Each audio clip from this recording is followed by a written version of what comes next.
오늘 요한복음을 읽었는데요. 요한복음은 10장까지가 전반부고 11장부터가 후반부입니다. 그리고 후반부의 주제는 예수님의 고난의 여정입니다.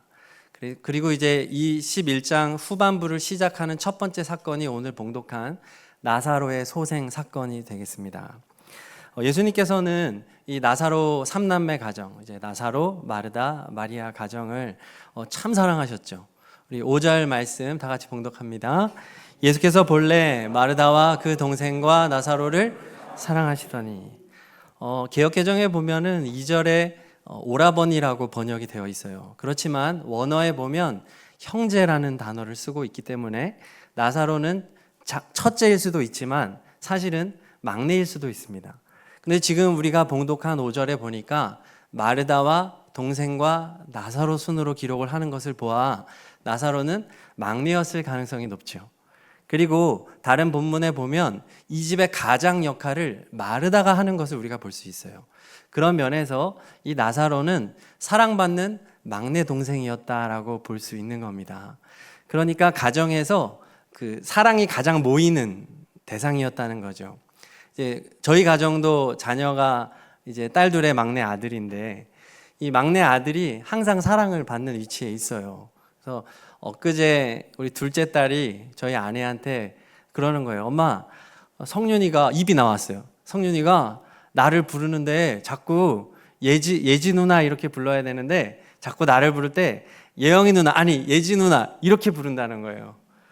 자기 이름을 그냥 먼저 불러줘야 되는데 자꾸 언니 이름 먼저 부르고 자기 이름 부르니까 이게 싫다는 거예요. 막내 동생 자기가 얼마나 사랑하고 내가 귀하게 다루는데 얘는 자꾸 예영이 누나 얘기를 먼저 하니까 싫은 거예요. 이 정도로 이 마르다 가정에서 나사로는 굉장히 사랑받는 위치에 있었다는 거죠. 이들이 살고 있는 지역이 베단이에요. 이 지도를 한번 보시면 베다니가 예루살렘 동쪽 3km 아주 가까운 거리에 있는 작은 동네입니다. 이곳은 예루살렘으로 들어가는 입구에 위치해 있기 때문에 위쪽 북쪽의 갈릴리로부터 이렇게 오갈 때 꼭 경유하게 되는 곳이에요. 누가복음 10장에 보면은 예수님께서 이곳을 경유하여 지나갈 때 장녀로 마지로 추정되는 마르다가 예수님과 예수님의 일행들을 제자들을 이렇게 따뜻하게 영접을 해서 그들을 대접하는 이야기가 나와요. 이제 그것이 계기가 되어서 예수님께서 공생의 기간을 보내시면서 예루살렘 성전의 명절을 지키기 위해서 1년에 여러 차례 오셨잖아요. 유월절, 초막절, 수장절, 이렇게 수전절 이럴 때 명절을 지키기 위해서 예루살렘에 오실 때마다 예수님께서 이 가정에 늘 방문하셔서 함께 가족처럼 친밀한 관계를 가졌던 곳, 바로 이 나사로 가정이에요. 자, 그런데 오늘 말씀은 이 가정에 큰 위기가 닥치는 이야기로 시작을 합니다. 3절을 다 같이 읽어볼게요. 이에 그 누이들이 예수께 사람을 보내어 이르되 주여 보시옵소서, 사랑하시는 자가 병들었나이다 하니. 아멘. 지금 나사로라고 말하지 않고 사랑하는 자라고 말을 해요. 그러니까 예수님께서 이 가정을 참 사랑하셨지만 그 중에서도 유독 이 막내 동생 나사로를 얼마나 사랑했는지를 보여주고 있는 거죠. 이 나사로가 갑자기 병이 들었습니다. 큰일 났습니다. 라는 소식을 예수님에게 전했어요. 그런데 지금 예수님이 안타깝게도 인근에 있지 않으세요. 지도를 보시면 예수님은 지금 베레아 지역에 계십니다. 베다니에서 북동쪽으로 요단강을 건너서 높은 가파른 고갯길을 지나서 이 베레아 지역으로 가야 되거든요. 예수님은 왜 베레아 땅에 가 있으시냐 하면 지금 이 이전 10장에서 예수님을 유대 종교 지도자들이 죽이려고 했기 때문입니다. 그래서 예수님은 자신을 죽이려는 종교 지도자들을 피해서 베레아 지역에 지금 피신가 있는 상황이에요. 자리를 피해 있는 상황입니다.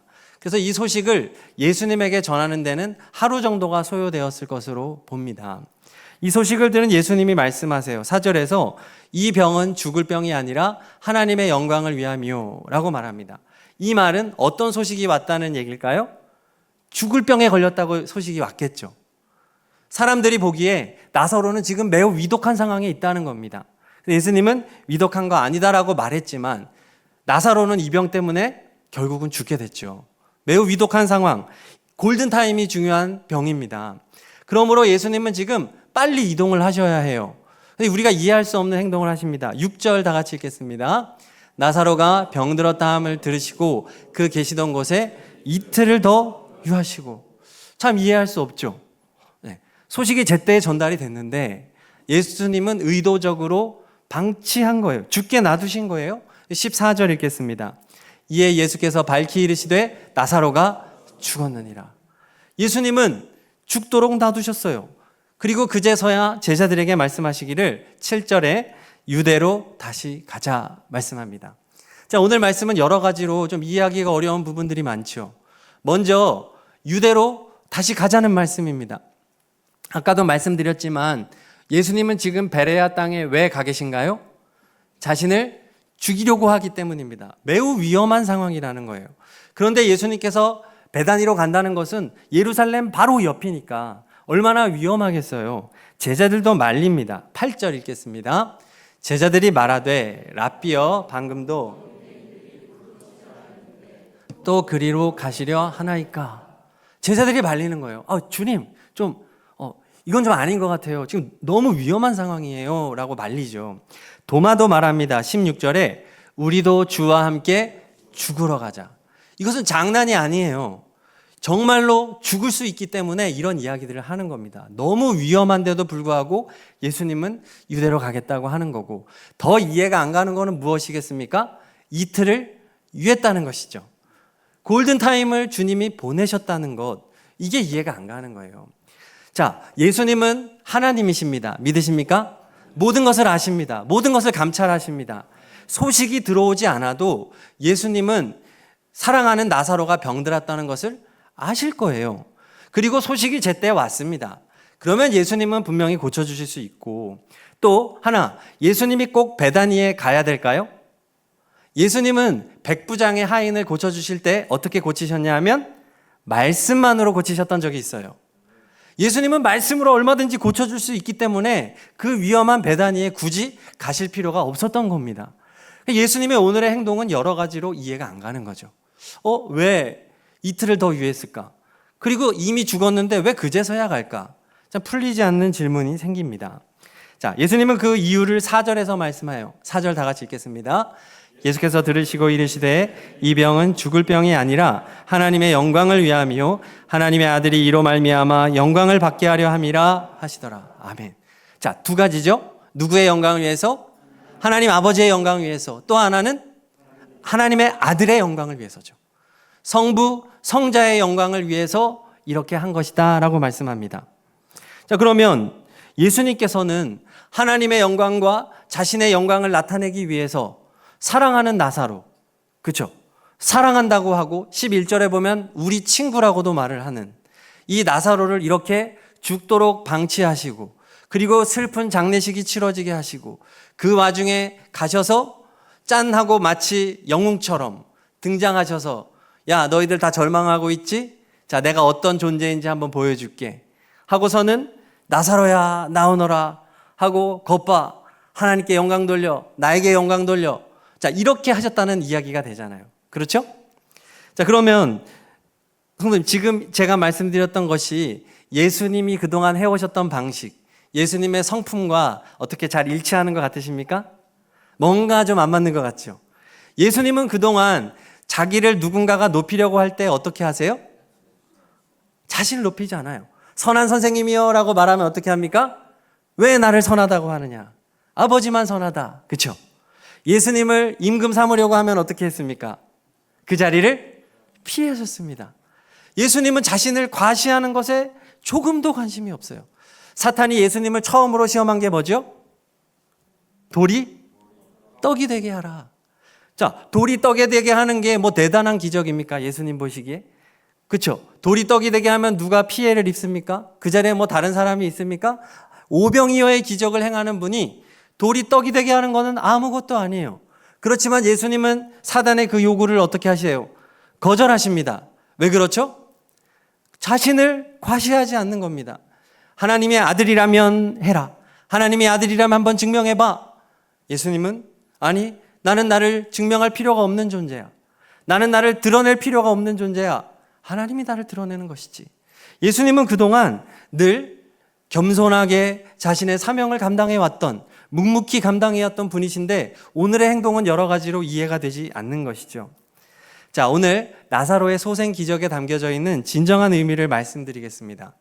이 기적의 진정한 의미는 이 기적이 너무나도 엄청난 기적이었기 때문에 안 그래도 예수님을 죽이려고 하는 유대 종교 지도자들이 이제는 더 이상 예수님을 활동하게 둘 수 없고 이제 예수님을 반드시 사형에 처해야 한다는 당위성을 준 사건이었다는 데 의미가 있습니다.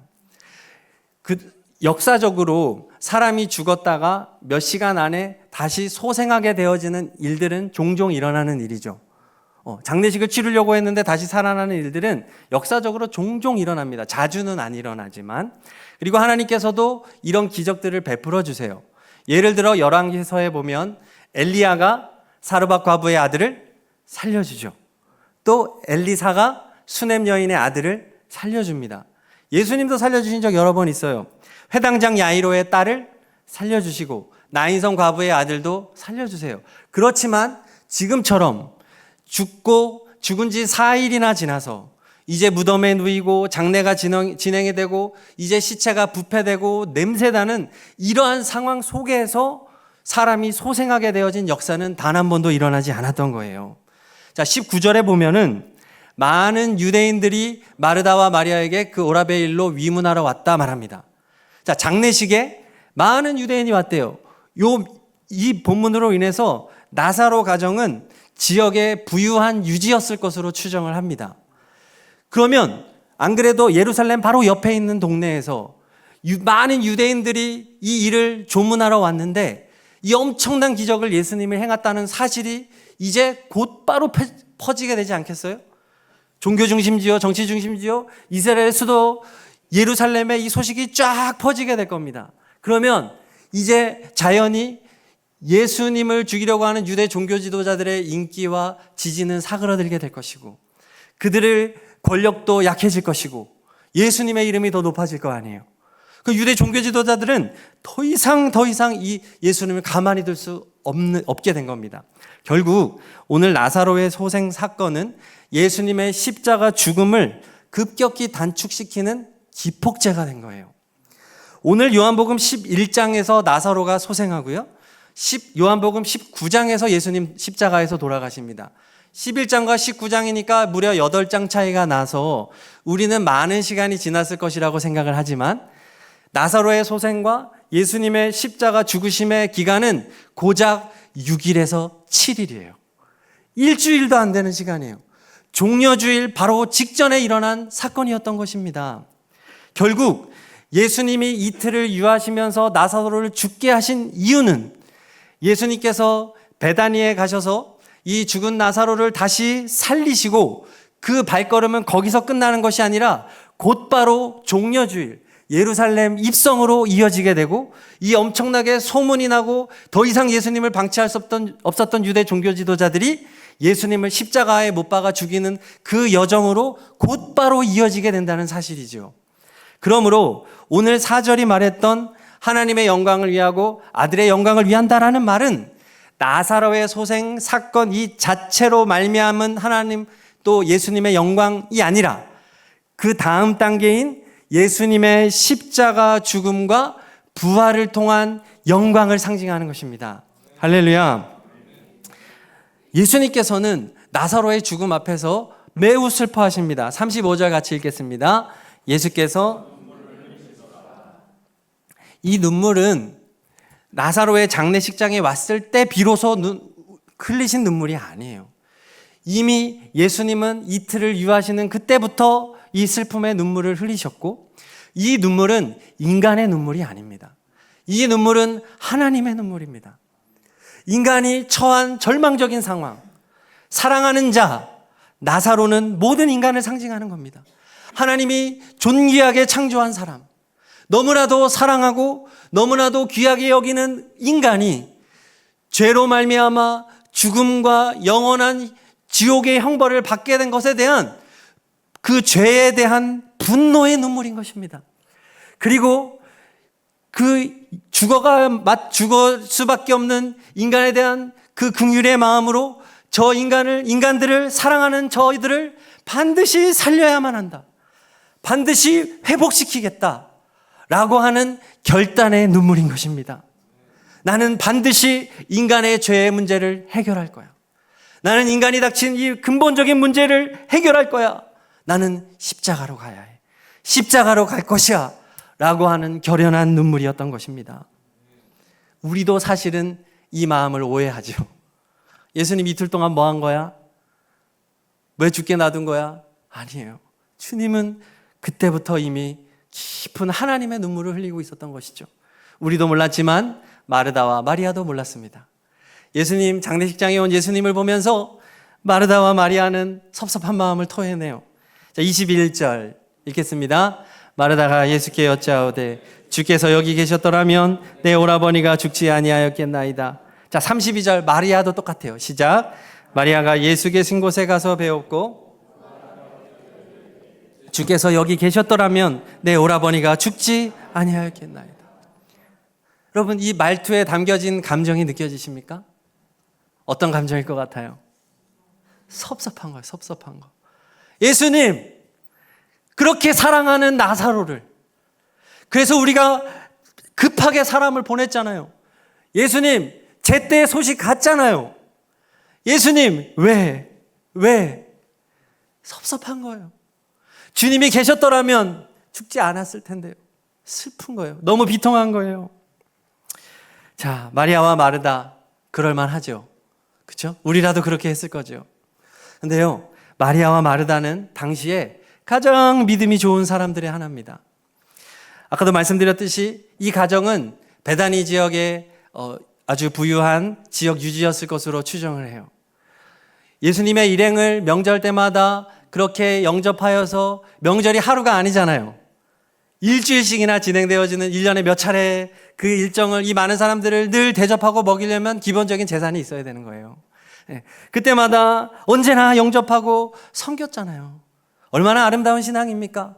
또 마리아는 어땠어요? 예수님의 발치에 앉아 주님의 말씀 듣기를 기뻐했던 사람이고, 예수님의 장례를 준비하면서 그 값비싼 향유, 나드 한 근, 노동자의 1년치 품삯에 해당하는 5천만 원이 넘는 그 귀한 향유를 깨뜨리잖아요. 이들의 신앙은 참 아름다운 신앙이었어요. 오늘 읽진 않았지만 오늘 이후의 본문 말씀에도 이들이 얼마나 위대한 신앙의 고백을 가지고 있는지 볼 수 있습니다. 27절 읽겠습니다. 시작. 이르되 주여 그러하외다. 주는 그리스도시요 세상에 오시는 하나님의 아들이신 줄 내가 믿나이다. 자, 많이 보셨죠? 누구의 고백입니까? 베드로의 고백이에요. 이 고백은 어마어마한 고백입니다. 이 고백 위에 교회를 세우시겠다고 예수님이 말씀하셨던 그 엄청난 고백을 지금 마르다가 하고 있는 거예요. 이들은요, 예수님과 친밀한 관계를 맺으며 하늘 나라의 비밀을 알고 있었던 아주 믿음이 좋은 사람이었던 거예요. 오늘 나사로가 병이 들었을 때에도 그들은 좋은 의원을 찾을 수도 있었지만 예수님을 찾잖아요. 아주 좋은 신앙인이었습니다. 깊은 영적인 사람이었습니다. 그럼에도 불구하고 이들은 사랑하는 동생의 죽음 앞에 절망하고 아파하며 예수님 앞에 섭섭한 마음을 토해낼 수밖에 없었던 것이에요. 마르다와 마리아가 믿음이 부족한 것입니까? 아니죠. 믿음이 부족하다는 걸 말하는 것이 아니라 오늘 말씀은 이것이 인간의 한계라는 것을 보여주는 것입니다. 아무리 믿음이 좋은 사람도 하나님의 뜻을 온전히 알 수 없다는 것입니다. 이사야 55장 9절 말씀은 말합니다. 하늘이 땅보다 높음같이 내 길은 너희의 길보다 높으며 내 생각은 너희의 생각보다 높으니라. 우리 다 같이 한번 읽어보겠습니다. 시작.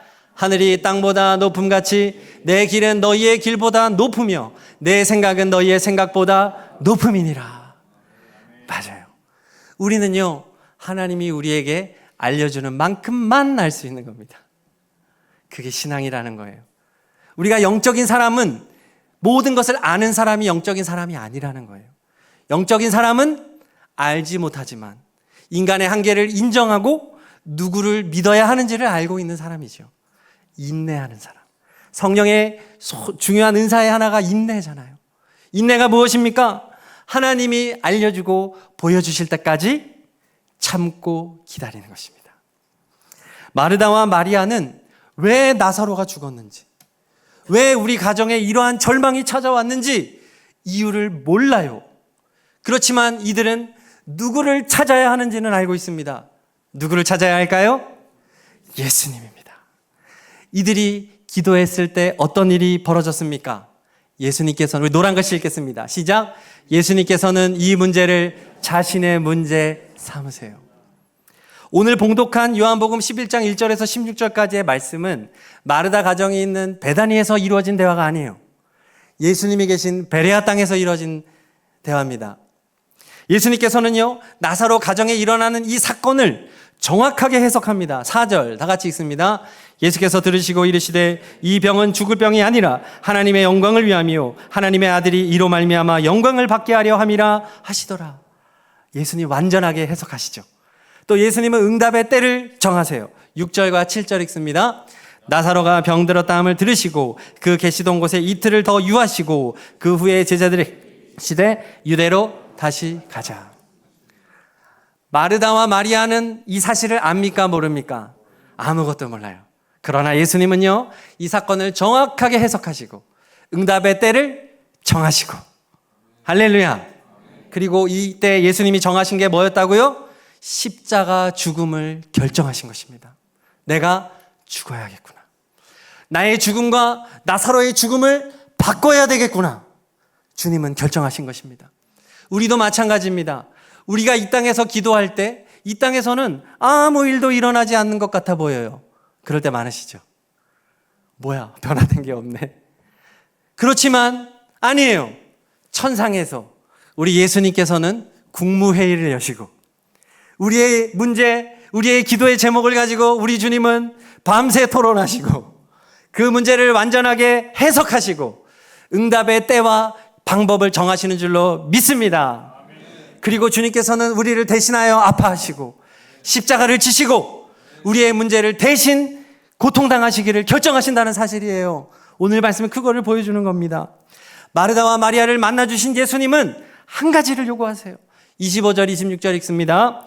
예수께서 이르시되 나는 부활이요 생명이니 나를 믿는 자는 죽어도 살겠고 무릇 살아서 나를 믿는 자는 영원히 죽지 아니하리니 이것을 내가 믿느냐. 자, 예수님 무엇을 요구하세요? 믿음입니다. 믿음이에요. 무슨 믿음을 요구하세요? 내가 부활임을 믿느냐? 성도님들에게 물어본다고 생각하고 한번 대답해 보십시오. 내가 부활임을 믿느냐? 내가 생명임을 믿느냐? 나를 믿으면 죽은 나사로가 살게 될 것을 믿느냐? 나중에 영원한 천국에서 만나는 것뿐만 아니라 바로 지금 이 순간에도 너희들의 지금 인생의 문제도 내가 해결해 줄 것을 믿느냐? 주님은 그 말씀을 하시는 것입니다. 맞아요. 우리는 불확실한 인생을 살아가면서 어떻게 해야 될지 모르고 불안해하고 염려합니다. 그러나 오늘 성경은 우리가 해야 할 것을 분명하게 말해주고 있어요. 부활의 예수님을 믿으라는 것입니다. 생명의 예수님을 믿으라는 것입니다. 내 계획대로 되어지지 않아도, 내 소망대로 되어지지 않아도, 문제가 다 해결되지 않은 채로 더 악화되고 더 절망과 좌절의 늪에 빠진다 할지라도 그럼에도 불구하고 예수님을 믿으라는 것이에요. 믿음만을 점검하라는 것입니다. 혹시 성도님들 가정에, 일터에, 삶의 자리에 이러한 마르다 가정과 같은, 나사로 가정과 같은 절망적인 문제와 상황 가운데 있지 않으십니까? 믿음을 가지고 기도했는데, 예수님 바라보며 기도했는데 우리 예수님 이틀을 유하시는 거예요. 나는 지금 급해 죽겠는데 말이죠. 우리 그럴 때 너무 많잖아요. 나는 막 미칠 것 같은데 우리 예수님은 가만히 있는 것 같아. 그리고 뭐 가장 대표적으로는 가족 구원을 위해서 기도하는 거겠죠. 하나님, 우리 남편 좀 제발 교회 좀 나오게 해주십시오. 이 인간 좀 제발 좀 교회 나오게 해주세요. 안 나오는 거예요. 하나님, 우리 자녀를 위해서 기도합니다. 제발 예수님 좀 잘 믿게 해주세요. 잘 믿기는 개뿔. 교회도 안 나가고요. 말 더럽게 안 듣고요. 맨날 돈이나 쫓아가고, 휴일에 놀러 가고요. 거짓말하고요. 막 마음이 터지는 거예요. 낙심되는 거예요. 좌절되는 거예요. 또 취업의 문제, 우리 청년들 연애와 결혼 문제, 건강 문제, 이런 것 때문에 주저앉아 있지 않습니까? 골든타임이 다 지난 것처럼 여겨지지 않습니까? 아무것도 염려하지 마십시오. 걱정하지 마십시오. 부활의 예수님을 믿으십시오. 생명의 예수님을 믿으십시오. 예수님은 성도님을 지극히 사랑하십니다. 성도님이 성도님의 가정과 자녀를 사랑하는 것은 비교도 할 수 없을 정도로 예수님은 성도님의 기도하는 그 대상을 위하여 오늘도 눈물로 기도하고 계세요. 예수님은요, 절대로 성도님의 가정을 버리지 않으십니다. 예수님은 절대로 성도님의 자녀를 포기하지 않으십니다. 성도님의 간절한 기도를 외면하지 않으십니다. 베단이라는 이름은요, 슬픔의 집, 가난한 자의 집, 덜 익은 무화과 나무라는 뜻을 가지고 있어요. 그리고 실제로 베단이라는 동네는요, 매우 가난한 사람들이 많았고 또 병든 자들이 많았고 아주 못 사는 동네였어요. 예루살렘 아주 가까이에 있었지만 여기는 너무나 외곽 지역으로 이렇게 발전이 되지 않고 그런 곳이었어요. 그러나 예수님께서는 오늘 말씀을 통해서 이 정말 슬프고 가난하고 덜 익은 베다니 땅에 놀라운 소생의 기적을 이루어 주십니다. 그리고 예수님께서는 나아가서 십자가의 죄사함과 영원한 부활을 오늘 약속해 주고 있는 것입니다. 오늘 말씀은요, 베다니와 같은 이 세상을 살아가고 있는 우리 모두에게 주시는 말씀입니다. 우리 솔직히 가난하잖아요. 우리 슬프잖아요. 우리가 살아가는 이 세상은 정말 덜 익었어요. 먹을 게 없어. 그냥 고생하며 살아도 하루하루 버티는 게 힘든 이 세상. 이 세상 속에 우리 예수님은요, 소망 없는 현실에 놀라운 소생의 기적을 주시는 하나님이시다는 거예요. 나아가서 예수님은 십자가로 나아가서 우리의 근본적인 죄의 문제를 해결해 주시는 부활의 예수님이라는 것을 오늘 말씀은 우리에게 보여주고 있는 것입니다. 성도 여러분, 우리가 믿는 예수님은요, 이런 분이에요. 그 예수님이 우리 가정의 주인인 줄로 믿습니다. 우리의 일터의 주인인 줄로 믿습니다. 예수님이 우리 효자교회의 주인이신 줄로 믿습니다. 예수님은 우리나라의 주인이시고 온 세계 열방의 주인이십니다. 우리가 그 믿음을 정말로 고백을 한 번 더 했으면 좋겠는데, 제가 지금 문답을 할 때 큰 목소리로 예수 그리스도라고 크게 믿음으로 한번 외쳤으면 좋겠습니다. 성도 여러분, 성도님의 주인은 누구이십니까? 성도님 가정의 주인은 누구이십니까? 성도님 일터의 주인은 누구이십니까? 누가 우리를 죄에서 구원하셨습니까? 누가 부활하셔서 영원한 생명과 천국을 약속해 주셨습니까? 예수 그리스도, 예수 그리스도. 우리는 그 예수님의 이름을 영원히 찬양하고 고백하며 그분만 바라보며 나아가면 되는 것입니다. 우리가 오늘 예배를 시작하면서 불렀던 찬양 혹시 기억하시는지 모르겠습니다. 예수 어린 양 존귀한 이름, 예수 어린 양 존귀한 이름. 저는 오늘 말씀을 넣어서도 불렀어요. 부활의 이름, 생명의 이름 같이 불러봅시다.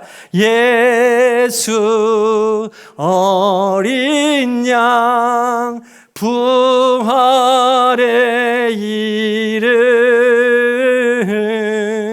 예수 어린 양 부활의 이름, 생명의 이름, 예수 어린 양 생명의 이름, 예수 어린 양 생명의 이름. 부활이요 생명 되신 예수님을 영원히 찬양하고 예수님 잘 믿는 우리 되기를 간절히 축복합니다. 기도하겠습니다. 할렐루야. 베다니의 이름과 같이 슬프고 가난하고 덜 익은 이 세상을 사랑하시어 인간으로 오신 예수 그리스도를 찬양합니다. 예수님께서는 낙심하고 절망하는 우리들에게 말씀하십니다. 내가 부활임을 믿느냐? 내가 생명임을 믿느냐? 네, 믿습니다. 주님. 주님은 우리의 주인이십니다. 예수 그리스도는 우리 교회의 주인이십니다. 예수 그리스도는 우리 가정의 주인이시며 우리 일터의 주인이시고 우리나라와 세계 열방의 주인이십니다. 예수님은 소망 없는 세상에 소생의 기적을 베풀어 주시는 분이십니다. 예수님은 죄와 사망을 거두시고 우리를 구원하시는 구원자이십니다. 예수 그리스도의 이름만이 높임을 받아 주시옵소서. 우리가 삶의 자리에서 예수 그리스도의 이름을 선포하며 나아갈 때 놀라운 소생과 회복과 부흥의 역사가 쓰여질 것을 믿습니다. 이전보다 더욱 영광스러운 세대가 올 줄로 믿습니다. 우리 교회를 사용하여 주시옵소서. 존귀한 이름, 부활의 이름, 생명의 이름, 예수 그리스도의 이름으로 기도드립니다. 아멘.